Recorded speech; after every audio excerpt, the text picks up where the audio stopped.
Bonjour à tous, avec l'aide de Dieu, la Yom Yom du 27 Adar Aleph. Tout d'abord, le Rabbi nous dit qu'il faut étudier le Chumash du jour, le Tehillim du jour et le Tanya du jour. Puis le Rabbi nous ramène ce que son beau-père, Rabbi Yosef Yitzhak, le Rabbi précédent, sixième Rabbi de Chabad, a dit.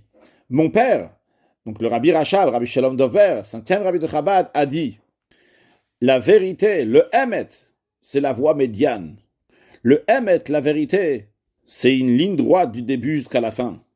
Le Aleph, la première lettre du Emet, et la première lettre de l'alphabet, le même qui est la deuxième lettre de Emet, c'est la lettre du milieu de l'alphabet.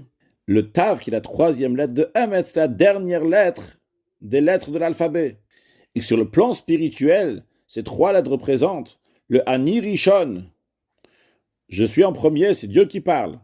Ça, c'est le Aleph. Puis Vani Acharon, je suis le dernier, qui est le Tav de Emet. Umibalad ayel Elokim.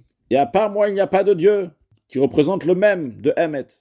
D'où le Emet, c'est une ligne droite du début jusqu'à la fin. Et pour réussir à travailler dans ce monde, il faut le Emet, la vérité qui est cette voie médiane. Lorsque quelqu'un s'écarte de cette voie médiane, de cette ligne droite, il va s'écarter à droite pour être trop sévère envers soi-même, se trouver des défauts, alors que ça ne correspond pas à la réalité. Il n'a pas ces défauts, mais il veut être plus strict sur lui-même. Ou bien trouver dans lui-même des fautes qui ne sont pas la réalité non plus. Ça, ce n'est pas le Emet, c'est une voie qui est fausse. De même, si quelqu'un va s'écarter du côté gauche, c'est-à-dire pour être indulgent, il sait qu'il a des défauts, mais il va cacher ses propres défauts.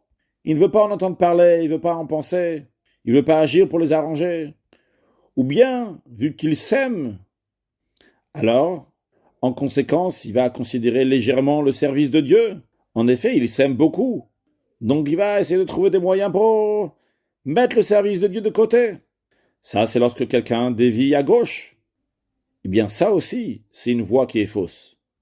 Donc, aussi bien être plus strict sur soi-même, sur des inventions, des choses qui n'existent pas, ou bien cacher la vérité de notre situation. Les deux sont des voies qui sont fausses.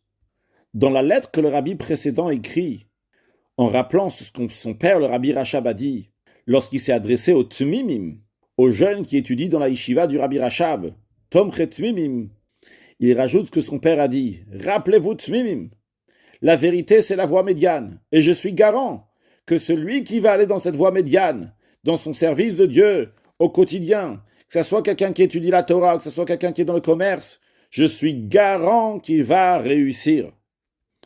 Alors nous allons suivre cette voie de vérité qui est la voie médiane, et c'est sûr et certain qu'on va réussir tous ensemble à amener Mashiach Now un excellent Yom.